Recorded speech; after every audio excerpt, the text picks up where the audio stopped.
Ahora sí, mi nombre es Carolina Teste y tengo el enorme, enorme placer de darles la bienvenida a otro encuentro de Inspiradas. Como muchos saben, Inspiradas es una iniciativa que tiene por objetivo difundir el arte y la literatura nuestra, latinoamericana, latina, acá en Canadá, a través de estas actividades que nos incluyen a todos y a todas. Nuestras charlas son gratuitas y todos y todas son súper bienvenidos. La idea es un poquito invitarlos o inspirarlos a descubrir nuevas lecturas, nuevos artistas, nuevos cines, nuevas miradas. Así que bienvenidos, bienvenidos de corazón a todos y a todas. Hoy, vieron que en Inspiradas nos hacemos un poco los democráticos, pero en realidad no somos muy democráticos porque somos bastante arbitrarios. ¿Por qué? Porque nada más que hablamos de los poetas y los escritores que nos gustan mucho, mucho, mucho. Y con nuestro adorado Juan L. Ortiz, o Juan L. como lo llamamos, nos pasa eso, lo queremos mucho, lo admiramos mucho, y dijimos, ¿por qué no darnos el lujo de dar una charla sobre Juan L. Ortiz? Esta charla, como les digo siempre, no sería imposible sin el apoyo incondicional de un montón de generosidades.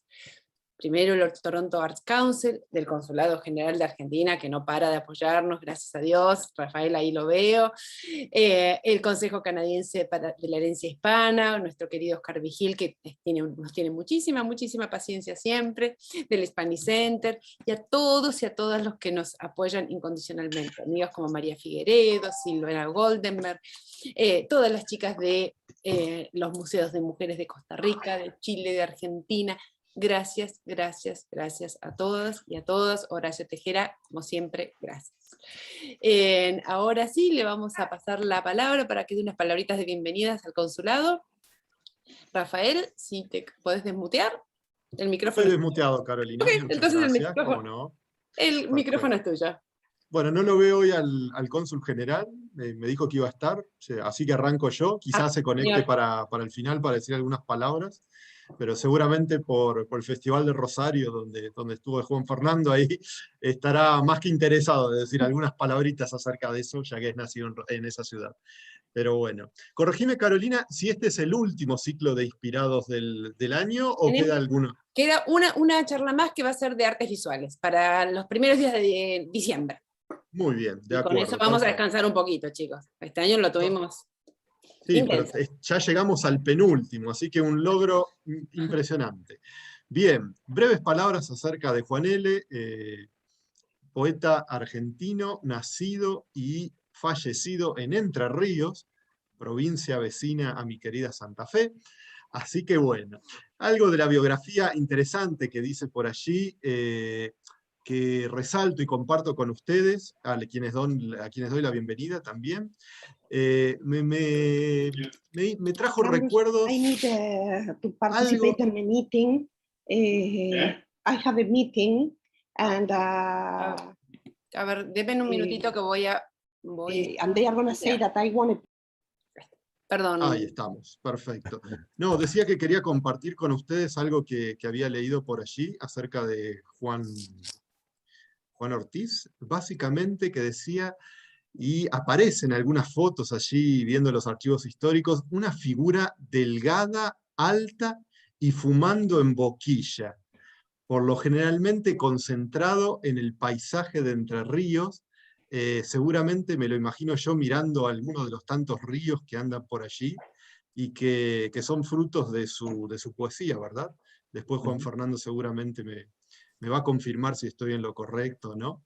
Pero bueno, eso es lo que decía la biografía de Ortiz, y también cómo que tenía una importante causa social, o sea que en su poesía no solamente el paisaje entrerriano se reflejaba, principalmente los ríos y quizás esas lomadas entrerrianas, sino también la situación social de allí, relacionada con los frigoríficos y cierta pobreza rural y urbana también, que aparecen en la Argentina de esa época. Él es nacido fines del siglo XIX, fallecido en 1978, todo en Entre Ríos, y por lo que decía por allí, en un paisaje se fue a Buenos Aires a estudiar filosofía, pero no se quedó mucho. Se volvió a Entre Ríos, quizás lo atrajo, como a tantos, ¿verdad? La provincia donde nació. y siguió allí con su obra y se jubiló como funcionario del registro civil. Cosas que uno, la verdad, no asocia con un poeta, pero bueno, sobre todo con temas de registro civil, ¿verdad? Acá en el consulado todas hacer las actas, nacionalidades, bueno, legalización de partidas, etc. Menos poesía, creo que bueno, el registro civil da para todo. Pero bueno, en fin, allí tenía su vocación Juan L. y bienvenido sea por ello. También como diplomático me llamó la atención que viajó una sola vez al exterior y el viaje fue a China y a la Unión Soviética. Así que interesante, quizás un poco las tendencias o la ideología, la base que tenía, porque si mal no leí, perteneció al Partido Comunista y al Partido Socialista. Así que bueno, una figura bastante interesante. Seguramente Juan Fernando ahora se va a expandir un poco más y va a decir si es cierto lo que yo pude leer brevemente acerca de este poeta argentino. Y bueno, que disfrutemos este penúltimo entonces ciclo de Inspiradas y bienvenidos sean a esto. Gracias. Muchísimas gracias, Rafael. Y este viaje hacia Juan L. Lo vamos a hacer de la mano de nuestro querido Juan F. García. Muchos Juanes alrededor. Y para los que no lo conocen aún, les voy a contar un poquitito sobre su trayectoria. Les cuento que es poeta, escritor, profesor universitario, nacido en Necochea, Argentina. También playero. Publicó varios libros de poemas, La Arenita, Todo, Ramos Generales, Morón, Sobre el Carapachay, Temporales, y hace muy poquito recién salido del horno, Frente al Bosque de Pinos. También compiló Zoológico, 10 poemas de poetas argentinos, con ilustraciones de Francisca Yáñez. Es editor del proyecto editorial Muchos Libros Felices, junto a Fayán Muggeri, y en 2003 lo tuvimos aquí en Canadá, haciendo una residencia artística en Banff, que es un lugar, como todos saben, muy, muy, muy lindo. Desde 1995 dicta talleres de lectura y escritura en ámbitos oficiales y privados. Ha sido jurado de premiación en el género poesía en el Fondo Nacional de las Artes y ha realizado colaboraciones sobre literatura y arte que aparecen en un montón de lados, créanme. Y desde el 2020 nos acompaña en estos recorridos literarios de Inspiradas, invitándonos a nosotros a introducirnos en nuevos mundos soñados a través de las letras. Yo les aseguro que la vamos a pasar muy, muy bien con nuestro querido Juan Fernando. Ahora sí, le paso la palabra a Juan. Les recuerdo, los micrófonos van a estar cerrados, pueden chatear durante el encuentro y al final podemos hacer preguntas. Todo tuyo, Juancito. Buenísimo.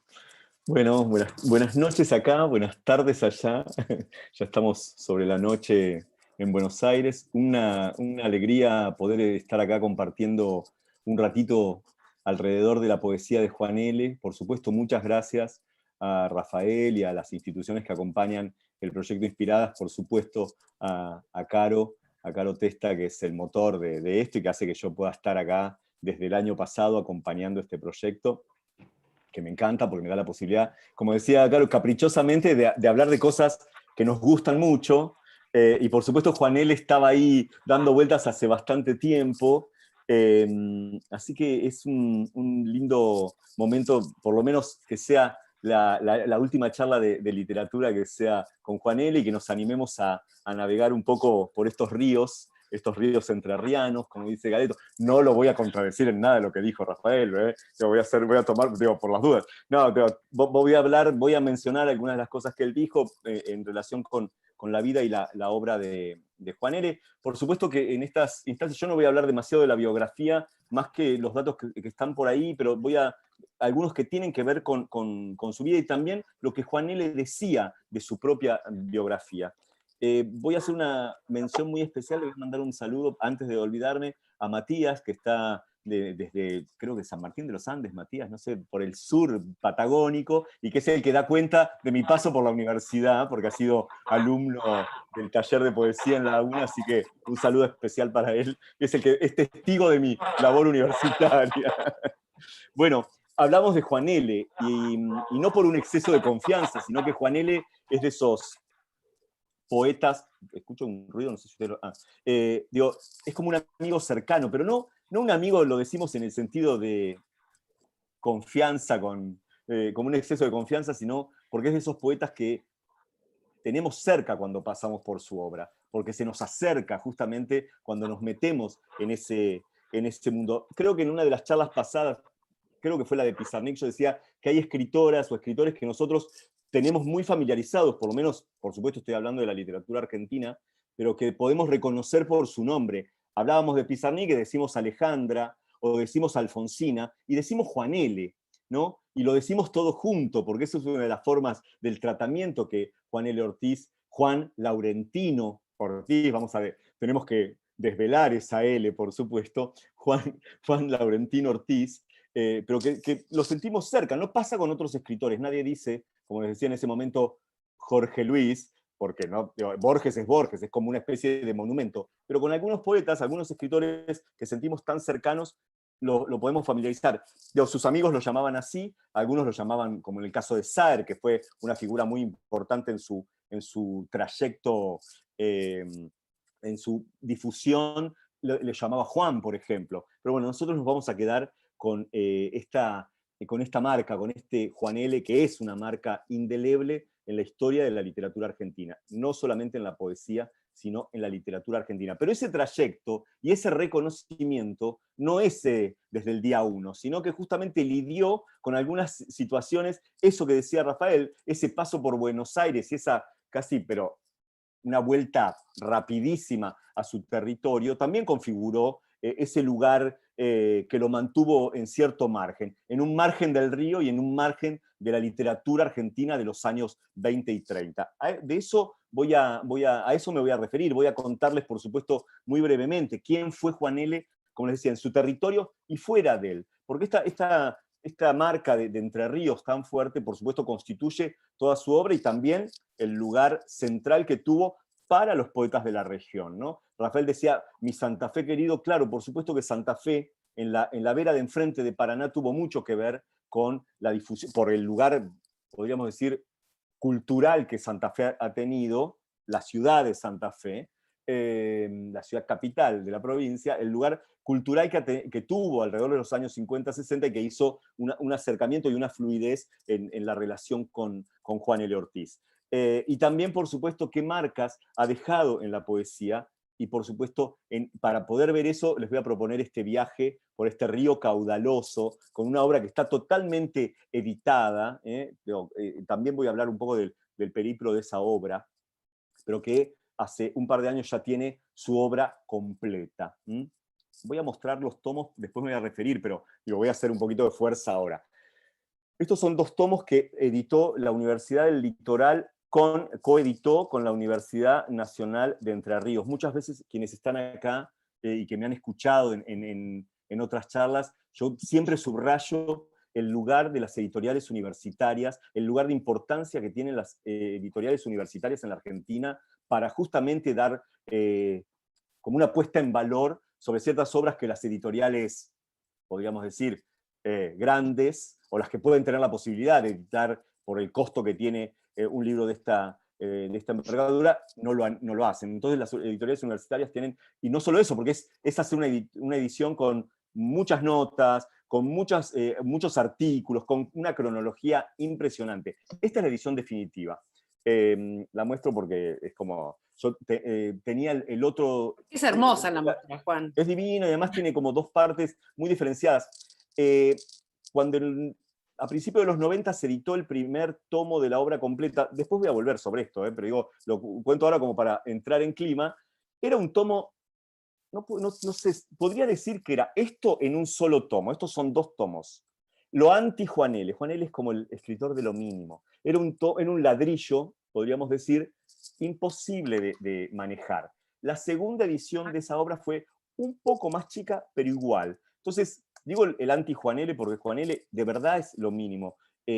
La letra, casi hasta el cuerpo de la tipografía que elegía para sus libros era mínimo. La presbicia no nos permitiría hoy, sino con unos anteojos importantes, leer esa tipografía. Bueno, entonces por suerte, estos 2 tomos nos permiten leer por separado, trasladado. A mí me encanta que los libros de poesía los podamos trasladar. Cuando hay una edición, y ustedes lo podrán ver con cualquier, no sé, collected papers, lo que sea, que ven en un solo tomo, como yo vuelvo a decir, esta imagen del ladrillo, es imposible de trasladar, de llevar en un viaje, ¿no? Entonces, creo que recién ahora yo celebro que Juanel esté, además de estar completo, mucho material en este libro, que pueda ser por separado trasladable.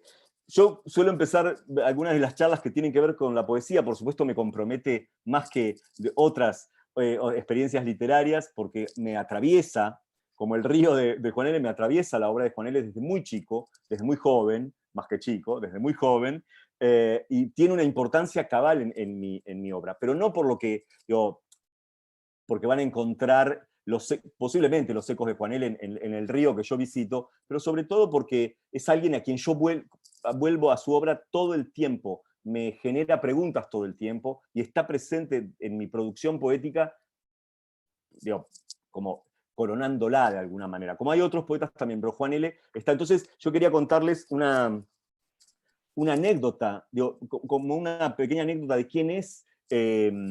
Ahí está Guantas Salazar también. ¿Quién es Juan L. en mi vida como poeta? Y también quién era yo también en esos primeros acercamientos a su obra. Y voy a contar una anécdota que tiene que ver con mis años de estudiante de letras en La Plata. Mucho antes de que yo empezara a escribir, o por lo menos que mi escritura encontrara un cauce, voy a decir, porque escribo desde muy chico. Y también antes de que el paisaje, como aparece en Juan L., encarnara también en mi poética, digamos, de alguna manera, ¿no? Yo había leído una referencia a Juan L. en una historia de la literatura argentina de los años 60, en una revista literaria, habían aparecido, y en una antología muy pobre digo porque aparecían muy pocos poemas. Y los poemas de la primera época, que son poemas más breves, más concentrados. Esa era mi referencia de Juan L. No, en la facultad, por supuesto, yo he dicho muchas veces que como la poesía estuvo ausente absolutamente de casi todas las materias que yo cursé en la Universidad de La Plata en esos años.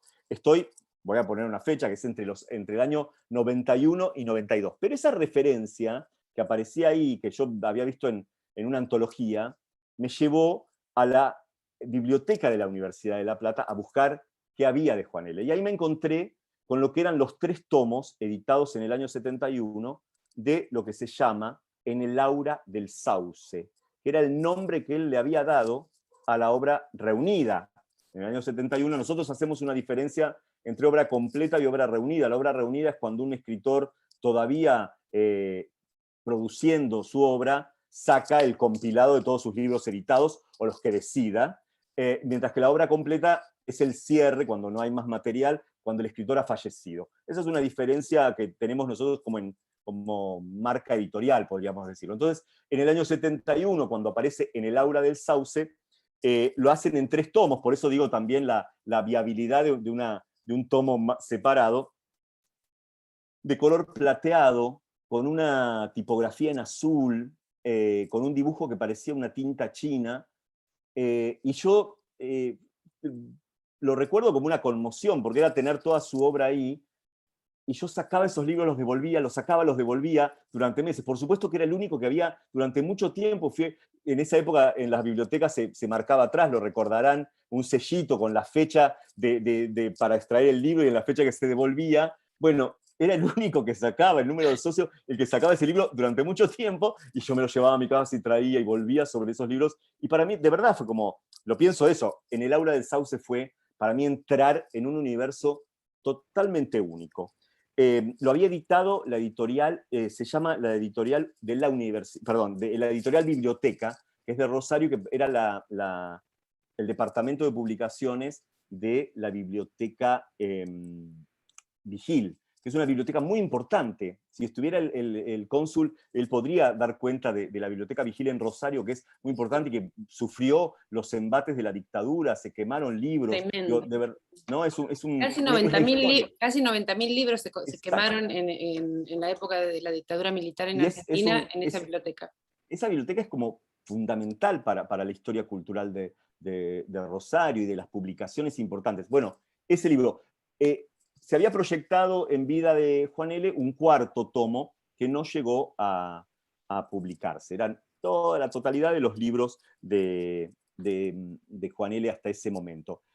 La verdad que yo diría que para mí el mundo se expandía hacia un río sin orillas, parafraseando el libro de Juan José Saer, justamente, que hace mención a esto, y un poco pensando en el título de esta charla, que yo quise hacer también una especie de traerlo a esta orilla, digo, la imagen del río, ¿no? Y creo que también casi de manera literal era entrar en las aguas de esos ríos que navega Juan L. en su poesía, y que yo podía ver todo ese transcurso de una obra en años, de cómo el poema más concentrado, más quizás de corte más clásico, empezaba a expandirse en la página, a ir, vean mis manos porque son como esas ramificaciones, la poesía de Juan L., se va por la página, se vuelve casi inasible, casi creo sería muy generoso, es inasible, y eso, y es una obra que no se detiene, ¿no? Esto también lo dice Juan José Saer en un texto que después voy a leer un pedacito. Es una, a partir de... El Juan L. más maduro es el más vanguardista, el más rupturista, ¿no? Y eso es un fenómeno también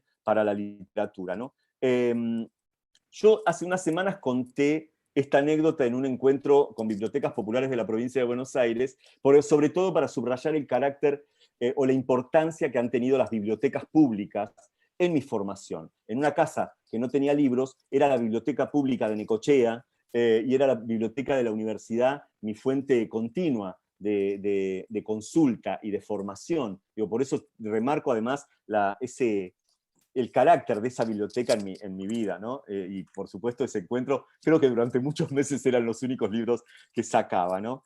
Creo yo que ese encuentro con el Aura de Sauce también es una marca, año 91, 92, recién, no había, digo esto porque no había antologías, después apareció una antología de la Universidad de México, de la Universidad Autónoma de México, después hubo una de Losada, antes de la obra completa que es de mediados de los 90, ¿no? O sea, 20 años después, año 78 es la muerte de Juan L., 20 años después, año 98, aparece la primera obra completa de Juan L., 20 años después. Hasta ese momento era una especie de mito viviente que se había también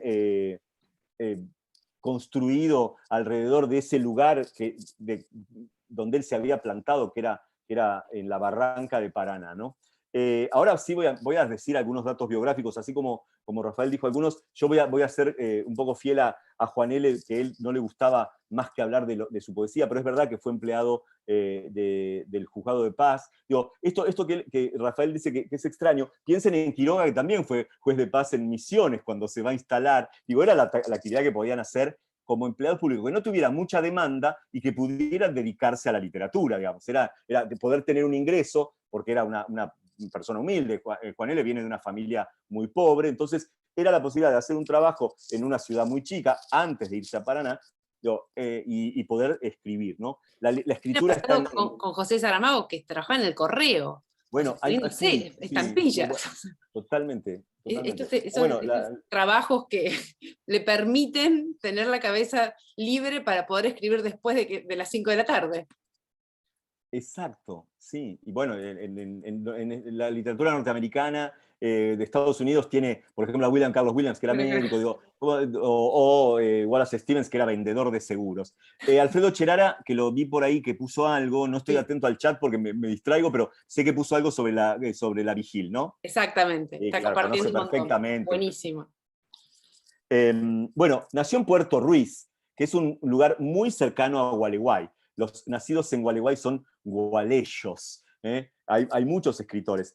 El 11 de junio de 1896. Si tuviéramos que apurar, digamos, como cierta cronología literaria, diríamos, es casi contemporáneo de Borges. Pero esto no le gustaría mucho. Preferiría, Juan L., lo prefiere en sus textos, que digamos que es contemporáneo de Carlos Mastronardi y de Amaro Villanueva, y también muy cercano, en una diferencia de 15 años, con Emma Barrandegui. Todos de Gualeguay, de una ciudad que ha dado de una provincia además que ha dado grandes escritores desde el siglo XIX y por supuesto hasta el presente. Juan L. se erige en la gran figura, pero Carlos Mastronardi, contemporáneo, es el que le va a hacer el puente con Buenos Aires, porque Carlos Mastronardi tiene una presencia mucho más cercana al grupo de Borges. Pero este señor, esa descripción física de ese hombre flaquito, alto, con esa pipa, vestido muy humildemente, habrán sentido por él, esos muchachos que eran un poco burlones, un poco de rechazo, ¿no? Pero eso, bueno, habría que ver, digo, no me voy a meter en ese terreno. Justamente, a diferencia de Borges y su grupo, digo, lo traemos a Borges como gran figura, Juan L. no necesitó ni de grupos literarios que lo sostuvieran, ni de revistas literarias tampoco, que era lo que sucedía en la vanguardia de los años 20.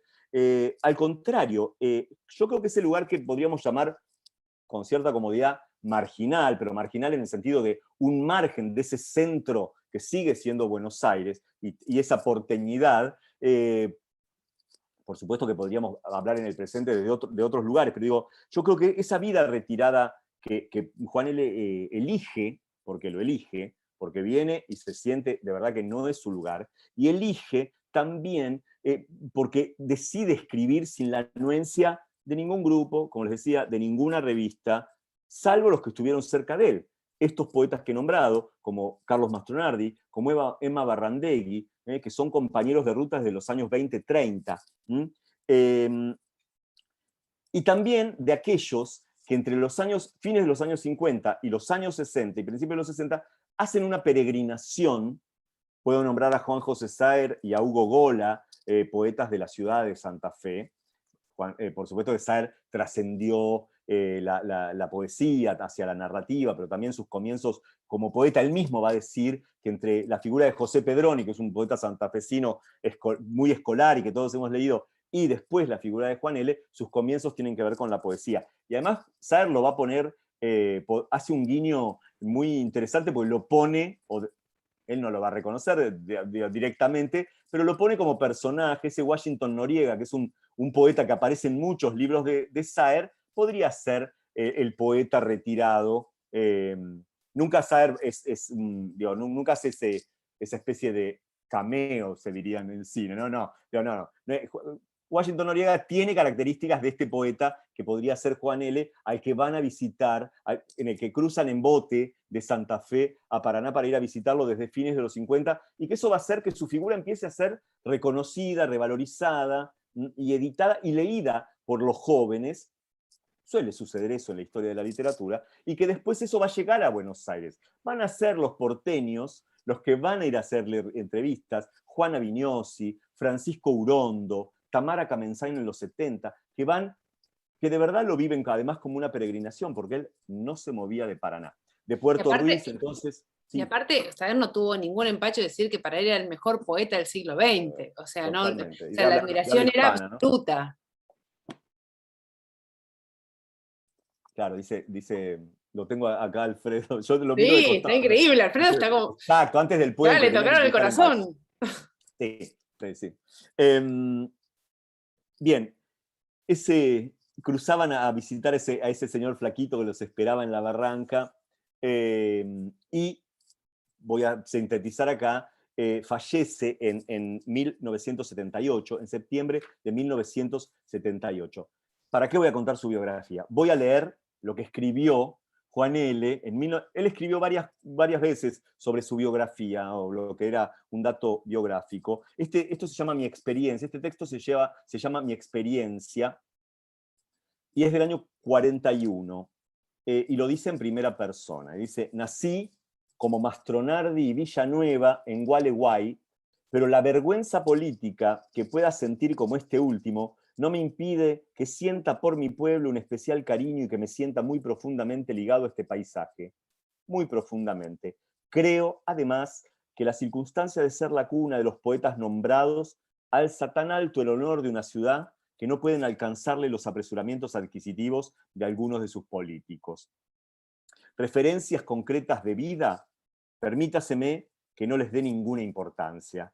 Apenas si los años y el estudio y la experiencia, sobre todo la experiencia poética, sobre todo la experiencia poética, la experiencia humana, la experiencia íntima, me han permitido dar algún esbozo de forma a mis reacciones frente al mundo, frente a las cosas, frente al paisaje con todos los elementos que lo constituyen, ambicionando para la poesía la mayor flexibilidad de movimientos y la mayor amplitud de sentido, sin desmedro, claro está, del necesario ritmo y de la necesaria ligereza. Pienso que apenas si somos agentes de una voluntad de expresión y de ritmo que está en la vida de todos, en la vida del mundo y de las cosas, y que, si conforme a ello aumenta nuestra responsabilidad, no cuenta, en cambio, no debe contar todo lo que atañe a nuestros éxitos, bien pequeños, por cierto, con respecto de las posibilidades infinitas y de varia índole que existen.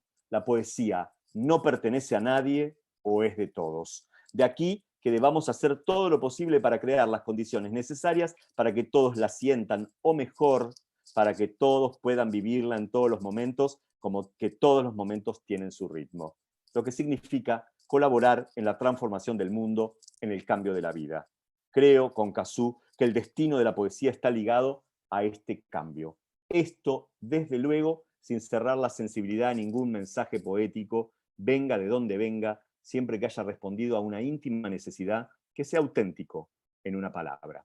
Este texto, que se llama Mi experiencia, es el que se ha usado muchas veces para dar testimonio de lo que a él le interesaba. La experiencia poética, pero a su vez con una fuerte raíz social, más allá de su filiación política, que vamos a hablar de eso, pero la mirada sobre su entorno. Y esa es la función, casi la obligación del poeta.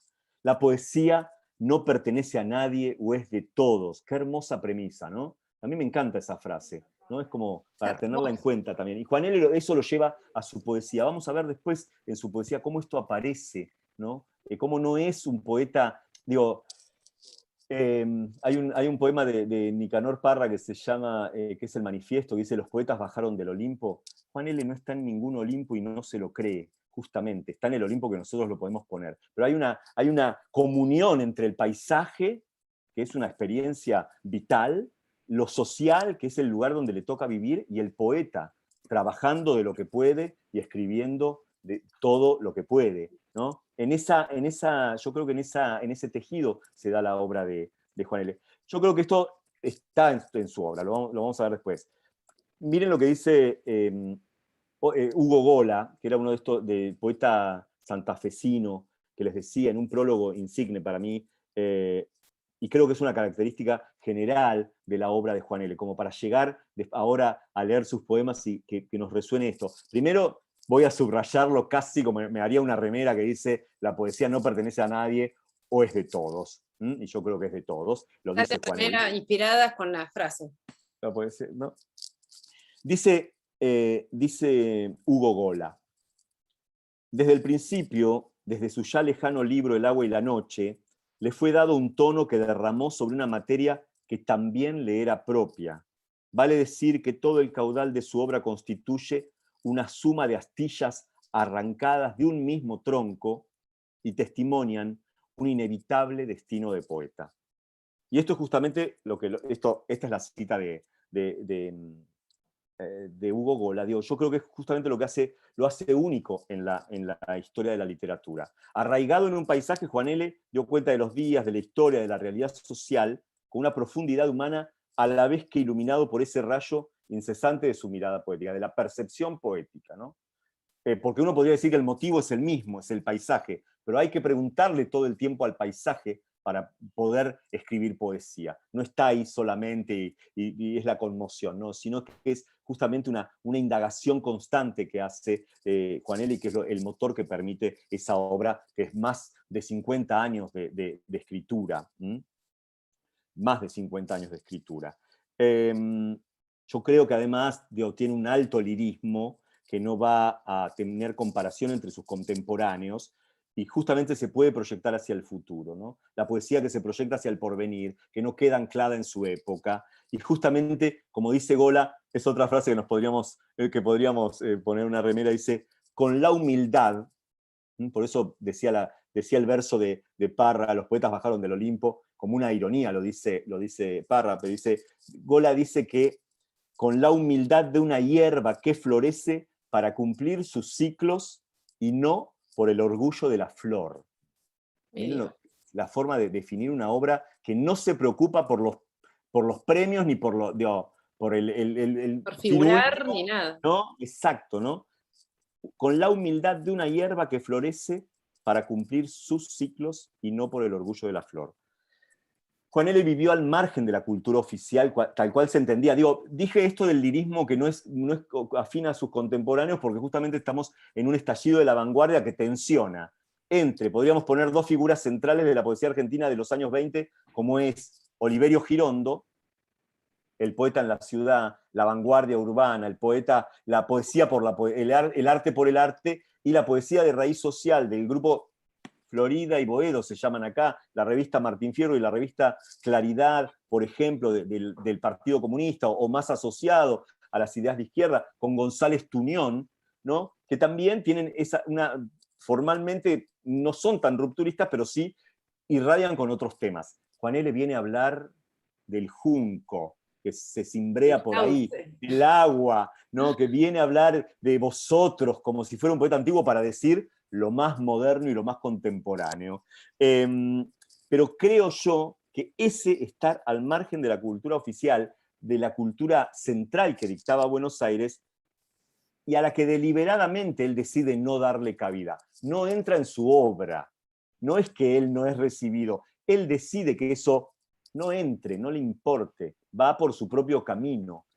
Son otras las raíces que están en la poesía de... También, digamos, son las mismas lecturas, ¿eh? No creamos que está leyendo otra cosa. Después va a tener la influencia de la poesía china y todo eso, o el orientalismo, pero son las mismas lecturas. Por eso empecé diciendo, es contemporáneo de Borges, ¿no? Yo creo que resulta más vanguardista, que ese margen le permite ser más libre, y también en esa libertad puede asumir compromisos políticos. Hay todo un costado de la poesía de Juan L., que no lo vamos a ver de forma directa en los poemas que seleccionamos, pero que sí son poemas de raíz política, muy afín a su época. Pero creo también que esos compromisos políticos no lo llevan a escribir la gran poesía política, como nombré en el caso de González Tuñón, por ejemplo. Su adhesión al Partido Comunista y su afiliación al Partido Comunista, con el eco de la Revolución Rusa, por supuesto, es una muestra de ese compromiso. Y también, esto que decía Rafael muy bien, el único viaje que él va a hacer al exterior va a ser invitado a China y a la Unión Soviética en el año 57. Ese es un viaje que lo conmociona, más allá de lo político, porque seguramente, como casi todos los escritores que han tenido un congreso, en algún momento rompen con el Partido Comunista. Tenemos la historia de la literatura de los años de fines de los 50 y 60. El Partido Tuvimos Comunista, a Pablo Neruda hace poco. Claro, y rompen con el partido. Bueno, creo yo que eso también, China va a ser una conmoción desde lo literario también. Y uno lo ve y parece un chino con esa pipa, esa pipa larga como de bambú, parece un chino también, ¿no? Hay un libro muy lindo, yo voy a mostrar, yo hablé de la poesía del futuro, pero en el sentido de cómo se proyecta Juan L. y es leído y es valorado con mucha posterioridad. Hoy es un lugar indiscutido. Si hay alguien que quiere escribir poesía y no lea a Juan L., no solo se está perdiendo un gran poeta, sino que está cometiendo un error. Voy a ser un poco taxativo. Hay un arbitrario, libro, como somos un poco arbitrario. Este librito se llama, no sé si lo van a ver, pero se llama, porque tiene la letra así, Una poesía del futuro. Compila, esta es la primera edición, pero hay otra edición por Editorial Mansalva, las conversaciones con Juan L. Ortiz, que son estos reportajes que se empiezan a hacer a partir de la década del 60. El primero, el de Juana Vignosi, por ejemplo. A Juana le interesaba justamente porque ella también era, en principio de los 60, rompe con el Partido Comunista, pero era su raíz anarco-comunista la llevaba a tener mucho interés por Juan L. y tenía unas anécdotas muy divertidas de lo que había sido ese viaje. Una poesía del futuro compila las conversaciones de Juan L. Y hay un librito muy simpático que editó la Editorial Municipal de Rosario, que se llama La Internacional Entrerriana. Lo muestro porque es muy chiquito. Es una crónica de Agustín Alzari. Este es un libro que apareció en el 2014, creo. Este libro va a dar cuenta justamente de la relación y de la afiliación política de Juan L. Ortiz, de Emma Barrandegui y de Carlos Mastronardi. Es un libro muy simpático, es una crónica de alguien que se ve conmovido por...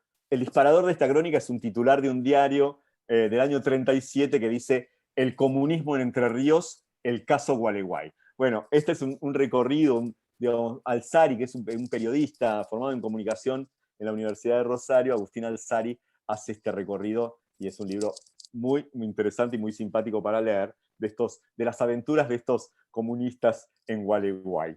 O sea, la juventud. Acá Juan, Monique siempre acá en Inspirada siempre tenemos a alguien que de alguna manera o participó o estuvo o algo conecta con estos escritores.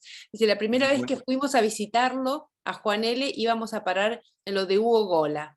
No lo encontramos porque ese día la dictadura había secuestrado a su hija. Qué fuerte la anécdota, ¿no? Totalmente. La dictadura del 76, Monique. Monique estuvo cuando hablamos de Pizarnik, ¿no?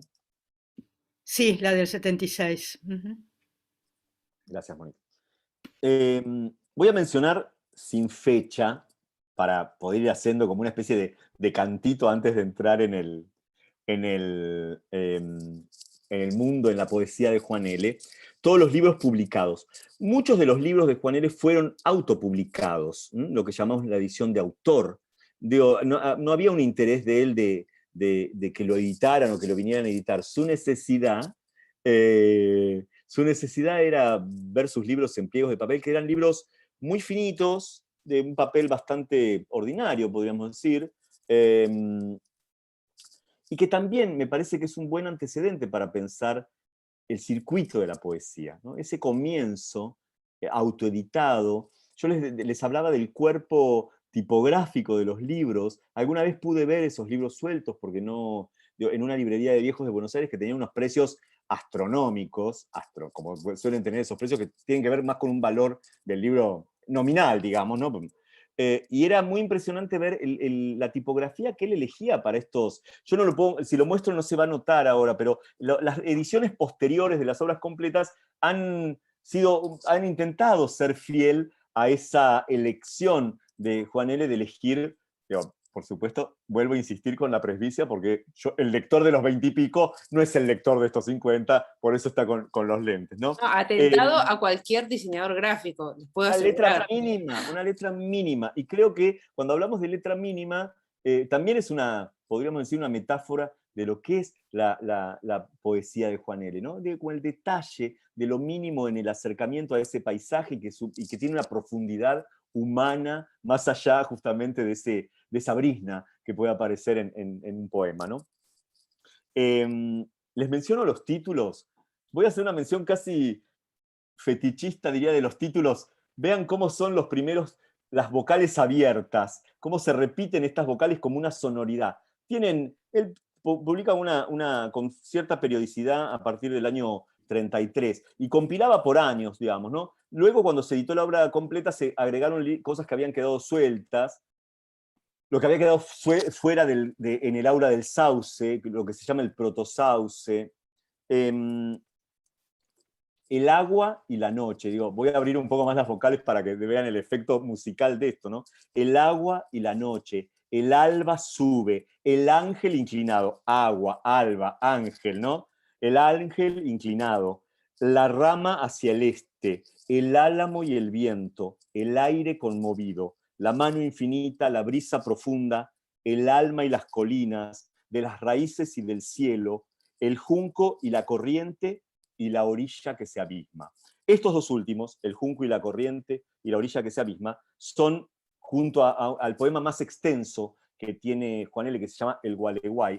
El Gualeguay es como una especie de poema delirante, diría yo, si me permiten, sin faltarle respeto.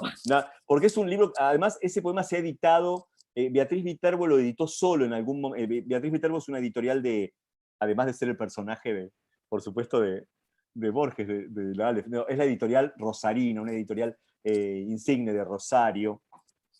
Lo editó solo, con un estudio de Sergio Delgado, porque es un poema que digo que es un libro en sí, pero digo que es una especie de delirio por esa agua, es como una biografía de los cauces de Entre Ríos y además de personajes, entran muchas cosas en el Gualeguay, es un gran poema. Bueno, el Gualeguay, junto a El Junco y la Corriente y La Orilla que se abisma, fueron incluidos en esta edición de Laura del Sauce de los 3 tomos que les he dicho. Tiene más de 2.500 versos el poema ese, es un Sí, es un delirio. delirio, es así, impresionante. Es como para, por supuesto hay que leerlo solo. Por supuesto que toda la poesía mi recomendación a veces cuando uno se enfrenta con una obra reunida, una obra completa, es, así sea que uno ama profundamente a un escritor, es como ir leyendo de libro a libro, ¿no? Un libro de poemas se lee en poco tiempo, digamos, el tiempo de lectura de un libro en sí no es tanto. Yo mi recomendación, para que se inspiren, es que se lea un libro, se puede matizar con otra cosa, porque si uno entra en una corriente, y sobre todo en estas corrientes, corre el riesgo de llegar cansado a los últimos. Entonces creo que además la poesía requiere de un tiempo de lectura más, que una novela uno lo puede leer y pasa otra cosa, pero en la poesía, sobre todo cuando se enfrenta a estas obras, hay que darle un tiempo, como una respiración que tiene el poema mismo, que pide que uno pueda descansar cuando cierra uno de estos tomos. Hay libros más largos, por supuesto. Digo, el libro El Gualeguay es un libro en sí y es larguísimo. Los primeros libros de Juan L. no son tan extensos, ¿no? Bien.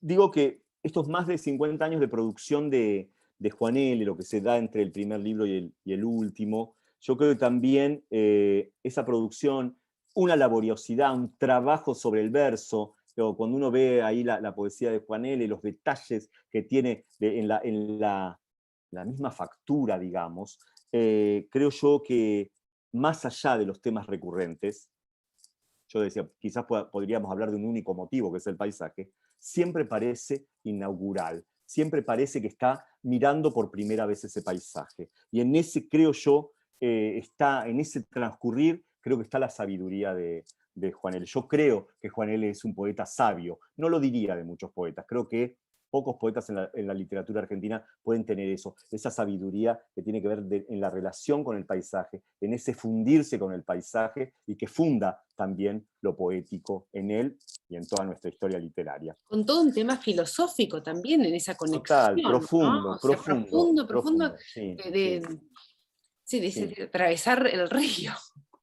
Absolutamente. Vamos a empezar con la lectura, vamos a leerlo, porque si no es como, estoy hablando tanto, pero solo desde la pasión vamos a empezar con los primeros poemas. Ustedes tienen ahí la selección, voy a compartir pantalla igual para ir viendo y voy a detenerme un poquito en un análisis un poco rápido para compartir mis percepciones en realidad, ¿no? Disculpa, un minutito, Juan. Hay algunos que no recibieron el email con el Zoom y el material de lectura.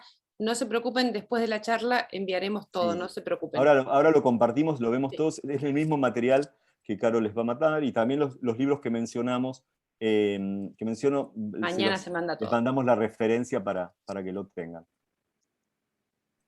Bien, ahí lo ven, ¿no? Sí.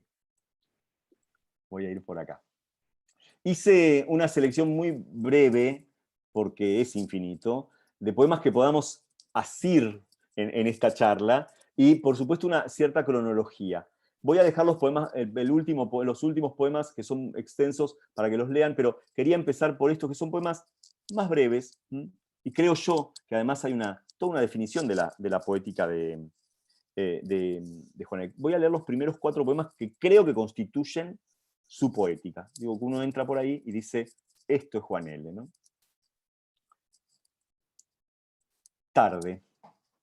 El mundo es un pensamiento realizado de la luz, un pensamiento dichoso de la beatitud. El mundo ha brotado, ha salido del éxtasis, de la dicha, llenos de sí, esta tarde infinita, infinita, con árboles y con pájaros, de infancia. ¿De qué infancia? ¿De qué sueño de infancia?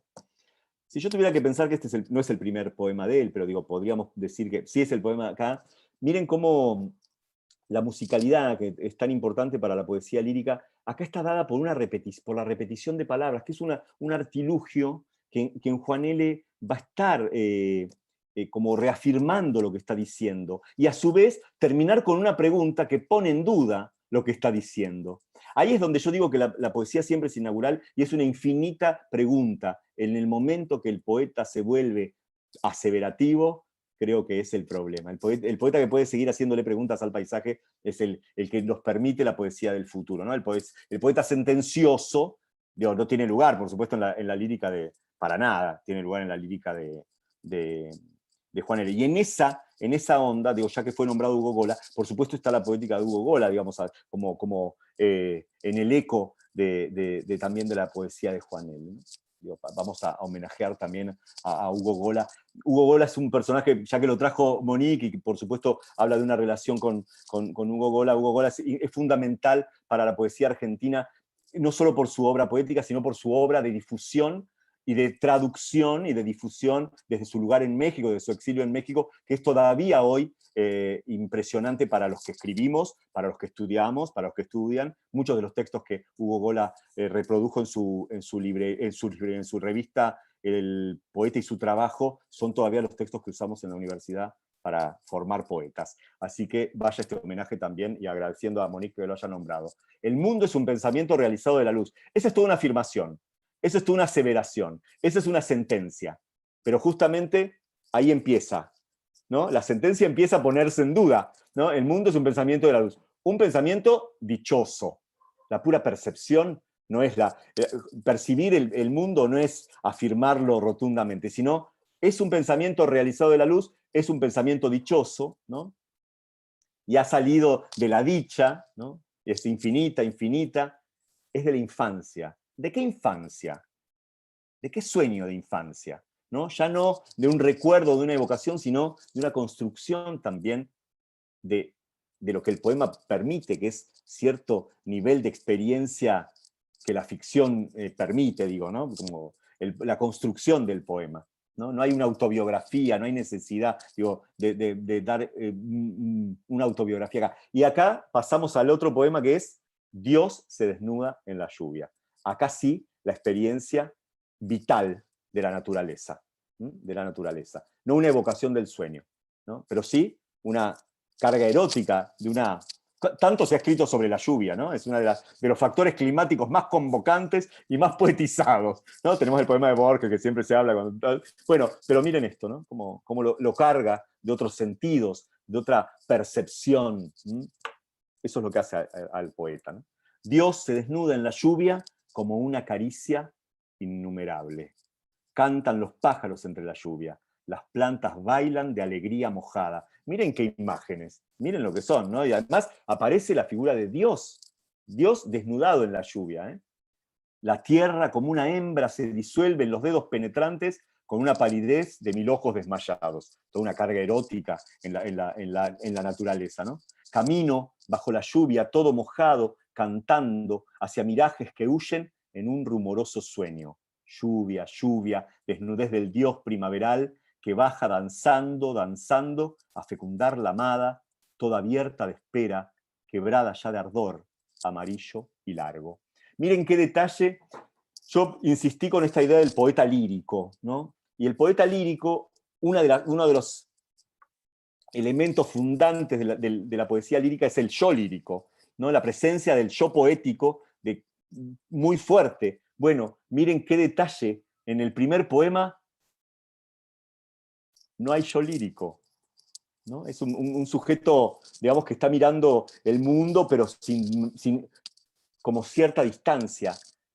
En este poema, que es de este carácter erótico y religioso sobre la naturaleza, solo una marca de ese yo, que es camino. Este es el primer libro, ¿eh? Es como, no digo que esté tentando, pero sí es cauteloso. Espero que les guste mi lectura, porque si no me pueden discutir todo esto que estoy diciendo, porque es una lectura muy personal. Pero no, me parece, digo, porque ahora voy a dar cuenta de cómo sí es cauteloso y de repente irrumpe absolutamente la relación, se funde con ese paisaje y ese yo lírico es enorme. Voy a seguir para... Aquí aparece nada más que esta luz, otoño, nada más que esta luz. El éxtasis, otra vez la repetición para dar esa musicalidad, es como un estribillo, ¿eh? Digo, ahí está la música del poema de Juan L. también. Nada más que esta luz otoño, nada más que esta luz, el éxtasis entre el cielo y la tierra suspendido, mejor, que se abre y se dilata como un alma profunda, pero de una claridad delicada de serenos pensamientos sensibles. Nada más que esta luz, otoño. Otoño, nada más que esta luz, que penetra sutil las cosas, pero queda alrededor de ellas como temblando, sensitiva y casi pudorosa. Nada más que esta luz, otoño. Es de todos esta luz. La calle humilde está traspasada y como elevada, ligera en esta dicha etérea. Pero a todos llegas, otoño, a todos llegas en esta tarde, en que hay manos traslúcidas y eternas que hacen signos tiernos en el aire. Hay un signo de pregunta que cierra, pero que no abre. Y esto es una marca que también va, igual que las comillas, que entre comillas algunas palabras, que para la lectura de poesía es como donde nos tenemos que detener. ¿Qué es esa comilla? ¿O no son estos ejemplos? ¿Qué es este signo que no abre pero que cierra, cuando en otros no es un error de tipeo que podría tener, sino que es también una marca, podríamos decir, de cierta vanguardia en la escritura, de cierta ruptura con modelos más clásicos, ¿no? Pero miren, yo hablaba del sujeto poético. Acá tampoco hay una marca directa, pero sí hay un nosotros. Es de todos esta luz, claro, es de él y es de todos, ¿no? Y ahí aparece ese sujeto que empieza a vincularse con el mundo que lo rodea y que no está solo. Y esta es la antesala de este poema, donde Juan L., en el libro siguiente, en El ángel inclinado, ya sí es la fusión absoluta y es la puerta de entrada a lo que va a ser su poética plena. Fui al río. Este es un poema clásico ya en la historia literaria, pero digo, acá sí hay una primera persona que dice, fui yo. Fui al río y lo sentía cerca de mí, enfrente de mí. Las ramas tenían voces que no llegaban hasta mí. La corriente decía cosas que no entendía. Me angustiaba casi. Quería comprenderlo, de sentir qué decía el cielo vago y pálido en él, con sus primeras sílabas alargadas, pero no podía. Regresaba. Era yo el que regresaba, en la angustia vaga de sentirme solo entre las cosas últimas y secretas. De pronto sentí el río en mí, corría en mí, con sus orillas trémulas de señas, con sus hondos reflejos apenas estrellados. Corría el río en mí con sus ramajes. Era yo un río en el anochecer y suspiraban en mí los árboles y el sendero y las hierbas se apagaban en mí. Me atravesaba un río, me atravesaba un río. Esta podría ser leída como un arte poética de Juan L. Miren cómo empieza el poema. Digo, es lo que nos... Pensemos cualquiera de nosotros en la experiencia con el paisaje, aunque no escribamos poesía. Lo que nos pasa cuando nos enfrentamos a un paisaje que nos conmueve. Sea cualquiera, puede ser un paisaje urbano también. Lo que uno no entiende, ¿no? Fui al río y lo sentía cerca de mí, enfrente de mí, pero de esa experiencia primera, que es la distancia, las ramas, lo que se oye, lo que no se entiende, provoca una conmoción en quien lo está observando. Esa conmoción es la conmoción que siente el poeta cuando escribe. Esa es la conmoción de la percepción, de lo que está mirado, de lo que está observado, de lo que está aprehendido. Quería comprenderlo, es lo que no sé, lo que no tiene respuesta. Y ahí está esa pregunta. Regresaba. ¿Era yo el que regresaba? Claro que lo ha transformado el paisaje, claro que lo ha transformado esa experiencia a Juan L., que termina diciendo, me atravesaba un río. Ese río que está enfrente, que está lejos, que lo conmueve, que lo hace preguntarse qué es esto, se acerca. Bueno, en ese acercamiento, en esa aprehensión, está la experiencia poética. De todo Juan L., y diría yo, de quien escribe. Pero digo, en esa pregunta, ¿era yo el que regresaba? Era otro el que regresaba.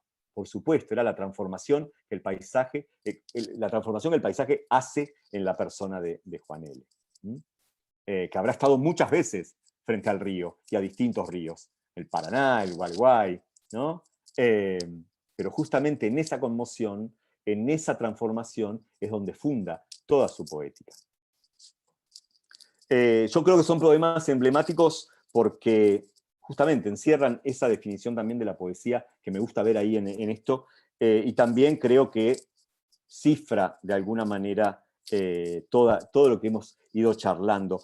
Pero para poder cerrar un poco esta idea, estas ideas de lo que yo como lo puse a Juan L. en relación con sus contemporáneos más cercanos, de la orilla vecina, de la orilla de enfrente, y también con su contexto, me gustaría pasar a otro poema. Perdón, me voy a ir un poquito. Todos los poemas son preciosos. Este breve, que no tiene que ver con lo que estoy diciendo, es un poema muy entrañable para mí. Quizás porque en esa primera antología que yo leí era un poema muy simple, ¿no? Ahora van a ver la complejidad de otro poema de Juan L., ¿no? Pero creo que este es uno de mis poemas favoritos, Rosa y Dorada. Pero me voy. Se los dejo para que lo ¿Cómo lean. sos, Juan? ¿Cómo sos? Después podemos, si tenemos un retiro, leemos, pero año 58, de las raíces y del cielo, a mis amigos habláis de rimas. Ese tono, en esa especie de español castizo, es casi como una especie de guiño irónico para hablar de esto, de quien le critica la forma, de las formas, o quienes critican la forma rupturista de Juan L., ¿no? Entonces dice, además aparece esa invocación a los amigos, realmente, ¿no?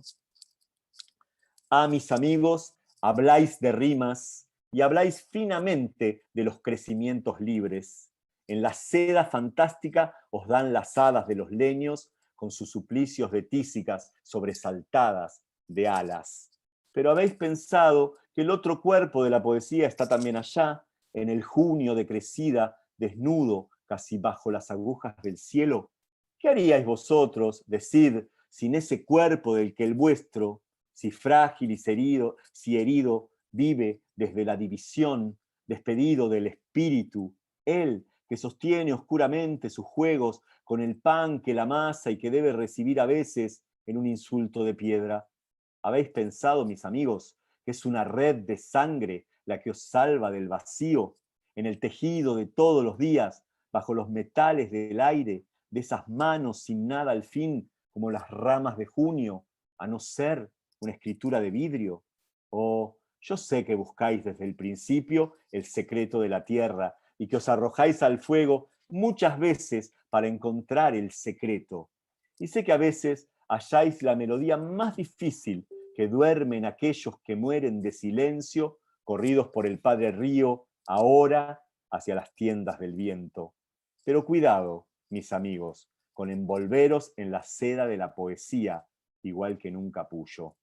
No olvidéis que la poesía, si la pura sensitiva o la ineludible sensitiva, es asimismo, o acaso sobre todo, la intemperie sin fin, cruzada o crucificada, si queréis, por los llamados sin fin, y tendida humildemente, para el invento del amor. Me voy a quedar, por supuesto, con esa definición de poesía que imprime en el final del poema, que es la intemperie sin fin. Para Juan L., la poesía es la intemperie sin fin. Y eso ha sido además tomado, por supuesto, por la crítica también, pero es toda una definición. Y ya que hablé de la intemperie sin fin, y como para ir ya cerrando la charla, quiero mencionar y recomendarles con mucho entusiasmo la película La orilla que se abisma, de Gustavo Fontán. Gustavo Fontán fue mencionado el mes pasado en la charla de Roger Cosa como uno de los directores a tener en cuenta y a prestarle atención en ese periplo que hizo Cosa de directores que se corren del mainstream, digamos, ¿no? Lo recordarán y lo habrán visto en las recomendaciones de Roger Cosa. Bueno, Gustavo Fontán filmó La orilla que se abisma, que se estrenó, creo, en el 2006, no estoy seguro del año, pero se puede buscar. Y allí Fontán, que ha abrevado en la cultura también, digamos, en el río y en Entre Ríos, hace un homenaje e imprime su propia mirada, La orilla que se abisma, imprime su mirada sobre el paisaje y sobre la poesía de Juan L., su lectura, ¿no? Yo creo que Fontán es, además de un cineasta inteligente, sensible, lírico, en su modo de encarar también de tomar la cámara, desde el ojo de la cámara, y lo hace con la película de Juan L. Él, por supuesto, se entrevista con amigos, con el hijo de Juan L., con Évar, y aparece allí, en esa película, entre las nieblas de la barranca del Paraná, ese cuerpo leve del poeta, que había registrado en los 70 Juan José Gorazurreta, que lo había filmado en una película, y que había aparecido en una película que justamente le puso como título La intemperie sin fin. Por eso quería leer este poema y cerrar con esto. Por la generosidad de Gustavo Fontán, hace 2 años, cuando hice una nota sobre la obra completa de Juan L., él me cedió para esa nota de perfil, que pueden buscarla, porque fue nota de tapa, es mi reseña, mi lectura de la obra completa. Él me cedió los diarios de filmación de La orilla que se abisma.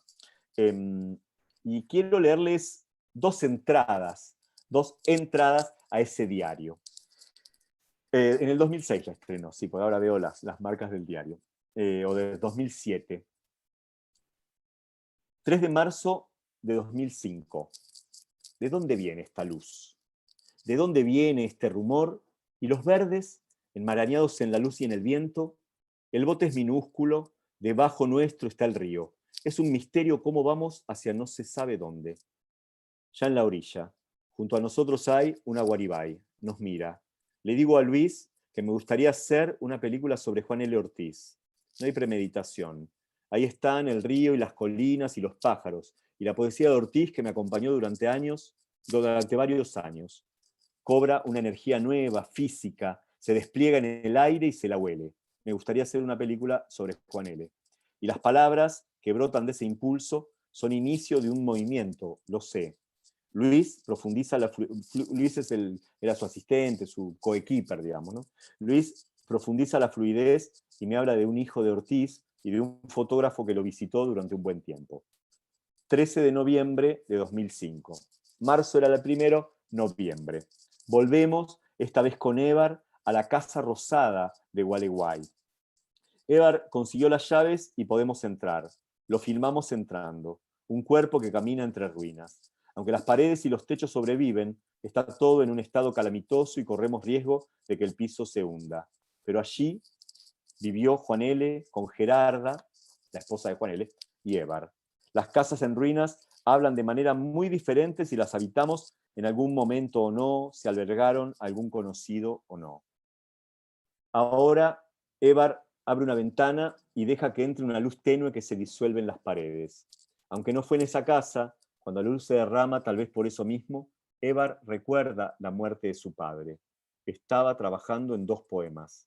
Poco a poco había ido perdiendo fuerzas. Para él, la muerte era un acto natural, como descender suavemente la colina.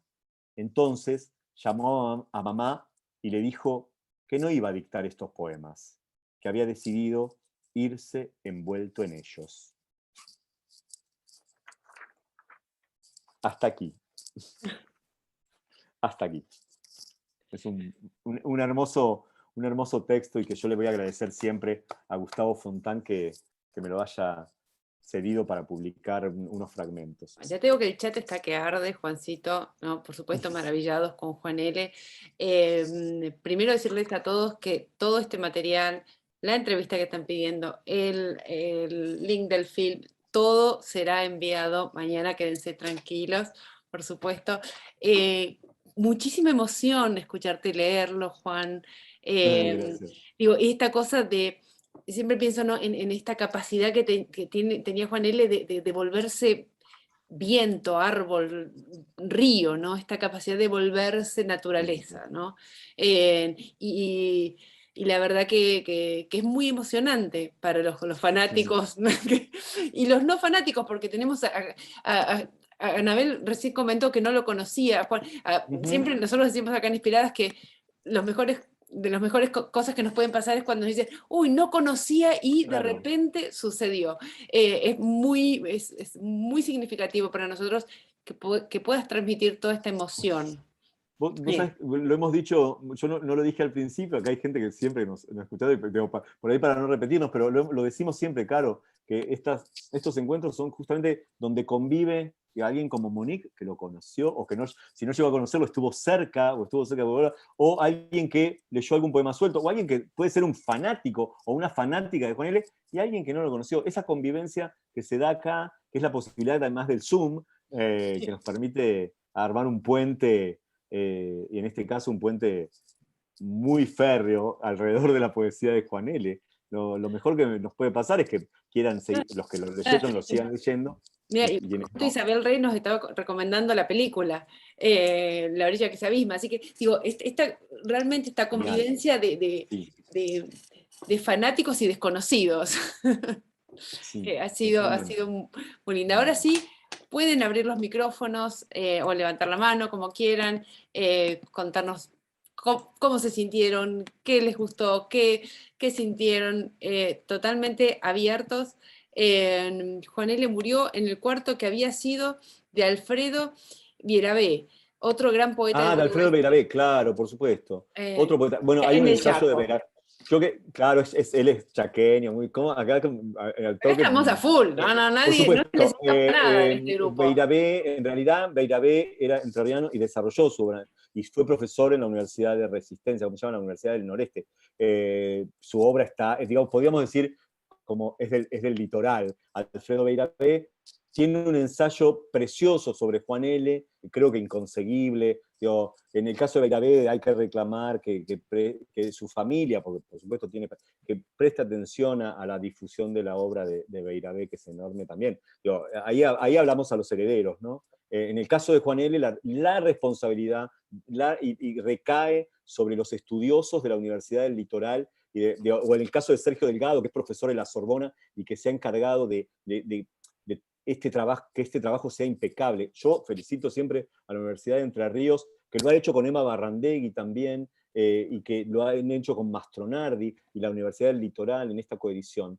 Me alegra a veces estar como cerca de estas ediciones, estar atento a estas ediciones, porque son las que permiten que tengamos ese material presente. Lo hemos hablado, Gustavo, ¿no? Lo decíamos, no sé en qué charla. Ahí está con la manita levantada, Gustavo. No, porque lo veo a Gustavo, la responsabilidad también de los estados, y justamente las universidades nacionales son la respuesta estatal a estos patrimonios, ¿no? Estos patrimonios que son la obra de estos autores, ¿no?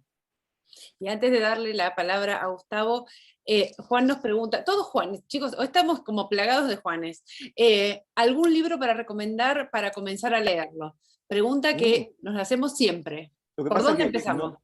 Y lo que pasa es que lo que yo decía antes, si ustedes si tienen la posibilidad de comprar la obra completa, hagan una cronología, o hagan al azar, porque se puede entrar por cualquier lado, o hagan la cronología. Después hay una antología conseguible, digo, para que no, digo, más barata, que es la de Losada, creo que se consigue. Muestro la tapa, pero tan clarito todo que no se ve. Está tan Juan L. que no se ve. La de Losada, busquen una antología de poemas de Juan L.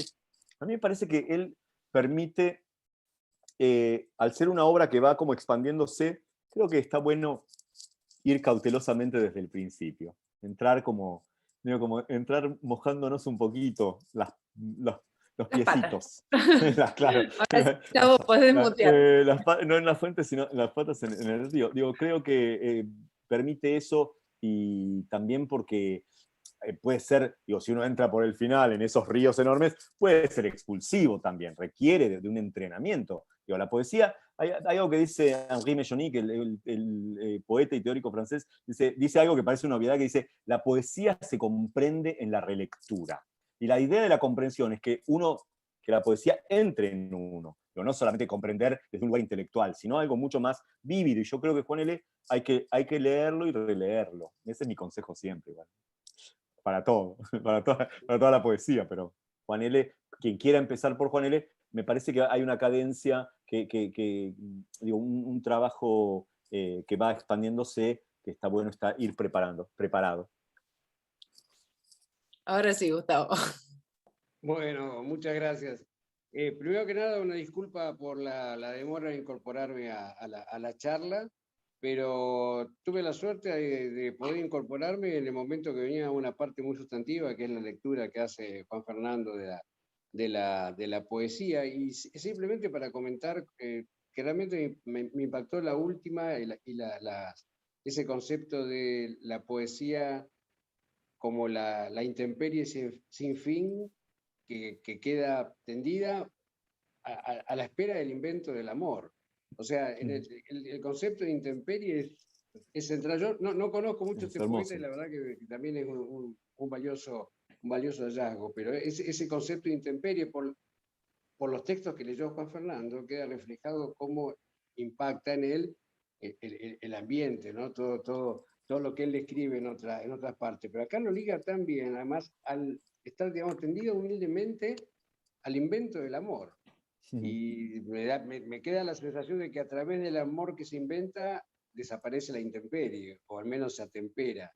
Y eso también es un continuo, ¿no? Así que muchísimas gracias por esa lectura y por esa selección. Me encantó esa parte de la poesía, realmente muy Muy bueno, me alegro. Muchísimas gracias, Gustavo. Gracias. Ahí, dicho sea de paso, la veo a Fabiola, que no la había visto antes. Felicitaciones nuevamente, Fabiola, por la mención en el premio. Si alguien quiere hacer algún comentario más, alguna pregunta que haya quedado en el tintero dando vueltas. Hola a todos. Hola Isabel, muchísimas gracias por tu participación. No, a ustedes, al panelista y a todos. Yo aquí soy como la niña extraña porque soy colombiana. Acá hay uno de cada puerto, así que no te preocupes. Esto me parece todavía lo que hablaba Juan Fernando, esa integración de desconocidos inspirados bajo una mirada tan especial con la del autor que estamos hablando. Yo lo conocí por una amiga que estudia literatura, lo conocí por trozos aquí y allá hace pocos años. Entonces, por supuesto, quedé encantada de esa profundidad y esa forma de mirar el paisaje. Y en mi proyecto de cinéfila, que también soy, por supuesto, cuando conocí la obra de Fontán, quedé completamente enamorada y creo que definitivamente hay una impronta, hay un espíritu muy, muy cercano, muy arraigado en Fontán en su registro audiovisual, en toda su producción. Siempre que veo alguna producción de Fontán, siento a Juan Elio Ortiz ahí. Están muy ligados, la forma en que ve el paisaje, la forma en que maneja la contemplación de esa manera meditativa, la forma en que atraviesa y que sus ejes principales son el agua y el aire, pero que al final es todo y que nos lleva como a hacer una introspección que somos nosotros para nosotros mismos y con los otros y con todo eso que tenemos alrededor, con todo eso que nos interpela y que es infinito, como el manejo de la puntuación que nos comentaba, ¿no? Él en sus poemas. En ella, que creo que tiene obviamente ese espíritu femenino ahí que describe de alguna manera su trabajo poético, ¿no? Los poemas, algunos que ya había visto que nos presentaste. Bueno, yo estoy encantada y agradezco mucho el espacio. Y seguiré ahí obviamente leyendo y nutriéndome y acogiendo más formalmente con las referencias que nos das. Muchas gracias. Muchísimas gracias, Isabel. Muchísimas gracias a todos y a cada uno. Realmente para nosotros cada encuentro renovamos energía, renovamos lazos y esto de unir puntos desde Colombia, Argentina, bueno, Calgary, tenemos realmente un poco uno de cada puerto, nos hace sentir que, bueno, que esto vale la pena y que nos da fuerzas para seguir adelante. Entonces ahora sí les voy a pasar los últimos avisitos parroquiales para terminar el año. Como les dijimos, para diciembre vamos a tener artes visuales y después ya arrancamos de nuevo en enero. A ver, Paola, dime, antes que siga. No, quería agregar una cosita más ¿Sí? acerca de un poema que no leímos, pero que yo estaba hojeando recién, que se llama La orilla del río. Bueno, que es precioso. Bueno, yo soy de Rosario y estamos acá con la isla en llamas, el humedal en llamas, y es terrible. Bueno, a mí las imágenes que propone este poema me hacen, lo relaciono mucho con los murales de Raúl Domínguez, que estaban hasta hace unos años expuestos en la estación fluvial, en lo que fue la estación fluvial, que bueno, ahora está, no están más esos murales, no sé a dónde fueron a parar, eran unos murales hermosos. Y la vida de Raúl Domínguez, yo bueno, sé muy poco acerca de él, pero en cierta forma tuvo algunos visos parecidos o alguna forma de vivir parecida a la de Juan L., por lo que Juan Fernando contaba, en el sentido de que era un tipo de río también. O sea, él tenía su rancho en la isla, pintaba ahí, tenía su estudio ahí, su atelier, y bueno, o sea, toda su obra fue dedicada a lo que hoy en día está siendo prendido fuego. Totalmente. El sábado, en el marco del Festival Internacional de Poesía de Rosario, se presentó, no lo tengo a mano porque estoy en otro cuarto, una antología que preparó Martín Roda, que es un poeta de Entre Ríos, con poetas de Rosario, que se llama Las cenizas llegaron a mi patio, justamente para dar cuenta, y el motor, el puntapié de esa antología es justamente un verso de Juan L., no el que da el título, que es un verso de Estela Figueroa, poeta de Santa Fe. Digo, tengo la suerte, el honor más que la suerte, de participar con un poema de otro brazo de ese Paraná, pero lo que está sucediendo con los humedales en Rosario, por supuesto, es un ecocidio del que vamos a tener consecuencias todos los que estemos cerca de algún río, o por lo menos desde este brazo del Paraná que me toca a mí en el Tigre, así que Paola, que lo hayas traído, también es atendible, por supuesto, y menciono esta antología porque fue un momento importante también dentro del Festival de Poesía. Y Paola, acá Alfredo nos dice que en la aduana de Rosario en este momento está la muestra de Raúl Domínguez.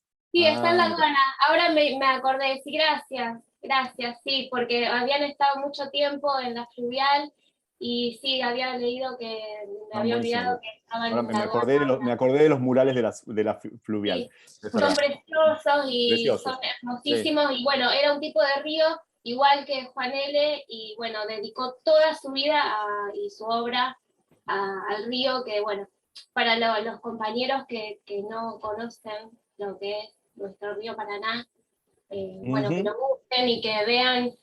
Me parece oportuno esto, que estamos todos conectados, y aprovechar para que sepan este desastre que se está haciendo acá enfrente. Por supuesto. Gracias, y que lean este poema, que es re lindo, es precioso. Van a leer todos. Van a leer todos. Después de acá, pero te digo, esta noche no duerme nadie. Esta noche se lee poesía, mi vida. Agradecerles a todos y a cada uno. Una pequeña invitación medio personal que quiero hacerles, que el martes que viene hay una sesión que se llama ASAEC, que es la Asociación Argentina de Estudios Canadienses, que nos invitaron para charlar de Inspiradas, para ver cómo nació este proyecto, cómo fuimos creciendo y bueno, cuáles son los planes para futuro. El martes que viene, creo que es a las 6 de la tarde, de Argentina, vamos a dar una charla, así que los que están interesados en participar y saber un poquito de nuestra historia, nos escriben, les pasamos las coordenadas.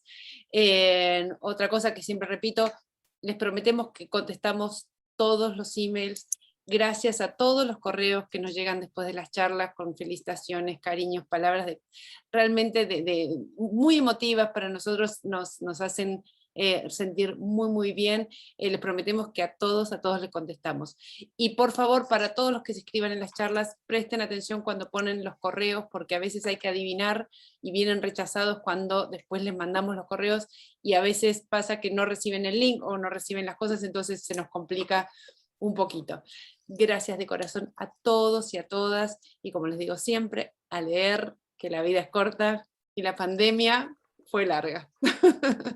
Muchas gracias a todos. Gracias a ustedes. Gracias. Hasta luego. Saludo para todos. Gracias. Gracias. Chao, gracias.